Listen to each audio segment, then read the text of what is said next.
Hello friends, எல்லாருமே எப்படி இருக்கீங்க? ஸோ ஈவினிங் ஸ்கூல் முடிச்சுட்டு வீட்டுக்கு வந்தாச்சு. வீட்டுக்கு வந்து நல்ல வெயில், ஃப்ரெஷ் ஆகிடலாம் அப்படின்னு சொல்லி ஃப்ரெஷ் ஆகிட்டு ட்ரெஸ் சேஞ்ச் பண்ணிட்டேன். பசங்களும் பார்த்திங்கன்னா உம்மா வீட்டில் தான் இருக்காங்க. கொஞ்ச நேரம் ரெஸ்ட் எடுக்கலான்னு பார்த்தீங்கன்னா கிச்சனை காலையில் அப்படியே போட்டுட்டு போயிட்டேன். என்னன்னே தெரியல, இந்த வெயிலில் காலையில் எழுந்திரிச்சு சமைச்சிட்டு எதையும் க்ளீன் பண்ணவே முடியல. ரொம்ப லேசியாக இருக்குது, கிச்சனும் ரொம்ப மெஸ்ஸியாக இருக்குது. அப்படிங்கிறதுனால ரெஸ்ட் எடுக்கிறதெல்லாம் விட்டுட்டு உடனே க்ளீன் பண்ண ஸ்டார்ட் பண்ணிட்டேன். எவ்வளோ டயர்டாக இருந்தாலும் நம்ம ஒர்க்கிங் உமனாக இருக்கட்டும், இல்லை வீட்டில் ஹவுஸ் ஒய்ஃபாக இருக்கட்டும், நமக்கு இந்த கிச்சன் மட்டும் க்ளீனாக இல்லைனா நமக்கு அவ்வளோ டிப்ரெஸ்டாக ஆகும். எனக்குமே அப்படி தான் இருந்தது.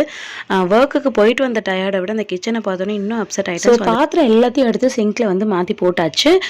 ஸ்டவ்லேயுமே பார்த்திங்கன்னா நல்லா தண்ணி தெளித்து விட்டுட்டேன். எல்லா பாத்திரத்தையும் கழுவி முடிச்சுட்டு விம் லிக்விட் இருக்குல்ல, அதுலேயே பார்த்திங்கன்னா என்னோடய ஸ்டவ்வையுமே வந்து க்ளீன் பண்ணி எடுத்துட்டேன். நம்ம வீட்டில் வந்து டேப்லலாம் வந்து தண்ணி வராது, வெயில் காலம் வேறு, பிடிச்சி வச்சு தான் வந்து யூஸ் பண்ணணும். ஸோ எல்லா வேலையும் முடிச்சுட்டு போய் ரிலாக்ஸாக உட்காரும் போது எப்படி இருந்தது தெரியுமா? அவ்வளோ ஹாப்பியாக இருந்தது. பாய்.